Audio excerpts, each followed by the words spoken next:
Owen, good afternoon. Thanks for your time at the SABC at this hour. Good afternoon, and thank you for having me. Owen, so we're obviously looking at efforts to get South Africa off the grey list. And at this point, what would it take to achieve this? It's going to take a whole lot because there's a lot of accountable institutions and a lot of accountable organizational formations that need to be a part of this, and that need to make sure that the rules and regulations of FATF and other international institutions that are trying to fight money laundering and the financing of terrorist activities are curtailed. But I think if the banks and other financial services and other industries that trade with money that necessarily might have to cross our borders or internally, if we have a plan that we can stick to and it can be measured and maintained, I believe that we might end up getting there one day. And for us to get to a position where we got greylisted, it wasn't a 2-day thing. It took a long time. Transactions have been monitored, flagged, and assessed, by the relevant authorities. And I think to change the behavior of the banks and their clients is also going to take time. But rules need to be put out there, and more maintenance, or rather more security observation of all these transactions that might be questionable need to also be overlooked. Well, as we look at all the players involved, we're looking at ways to strengthen the measures that need to be put in place to achieve this. What comes to mind at this point? And what are the timelines looking like as well? Look, what comes to mind is the difficulty of regulating all the transactions that happen on these platforms. There's numerous transactions. There's lots of entities and individuals that are doing these transactions.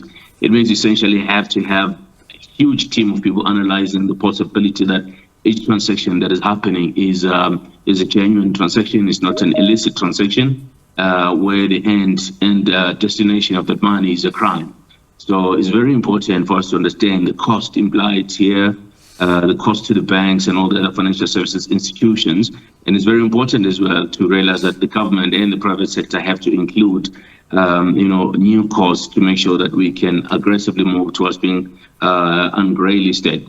And as for the timing, I guess the timing is that it's going to take as long as all the participants get aligned, get the financing they need to implement the new rules and the regulation and the monitoring and observation rules they set up for themselves in order to comply.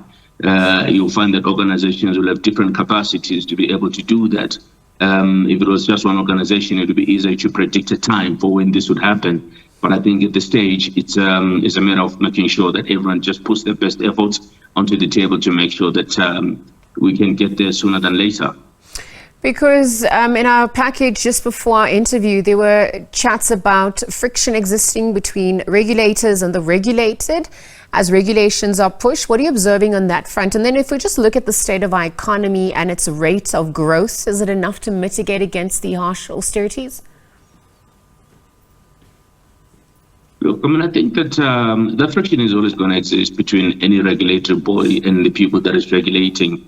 And, for example, the FSCA in regulating the financial services providers, the SAB regulating all the banking institutions and deposit collecting institutions. It's never going to be an easy way to deal with new implementations that are required from a regulatory perspective, because all of a sudden, the companies that are being monitored need to comply, they need to spend money, they need to hire new people, they need to put systems together. And this is something that is not generating profits for these organizations. So I do think it is going to be very difficult to get the guys to see eye to eye. But in South Africa, we've got such a robust regulatory environment across both the FSCA and the SAB. And I think that they do know how to engage very well with their stakeholders. So I believe that we will definitely be in a position to get to a solution amicably, and people are going to do the necessary things that will get us out of the grey listing. What about learnings from other countries? How have other countries fared once they've been grey listed?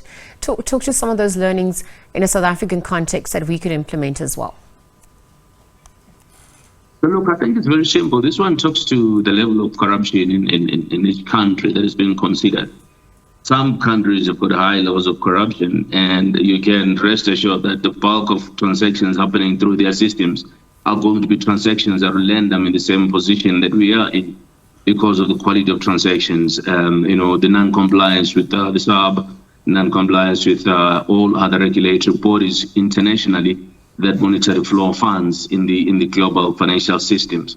So what I think is extremely important at this stage is to realize that all of these rules are adhered to. Some countries have less corruption generally, and therefore less corruption in their financial management system, and the Reserve Bank's rules and regulations are adhered to, and no one tries to send money outside the country to finance illicit transactions or to receive money from overseas donors or business partners to conduct crimes or any of those other unregulated or other unwanted things.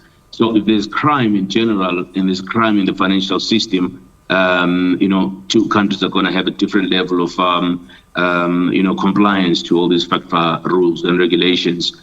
We obviously have breached some of those rules, and we've ended up being flagged for greylisting. We are greylisted now, but it means that there's been many transactions that have been observed that actually have come out as leaning towards breaching the rules that have been set up by the international monetary organizations. Well, Owen, let's monitor developments as it continues. I'll leave the conversation there for now. Thank you for your time at the SABC at this hour. Owen, Nkomo weighing in. We're just looking at ways and efforts to get South Africa off the grey list, some of the hurdles and stumbling blocks, but also the strides that have been taken, looking at all those players involved and how we can find amicable solutions.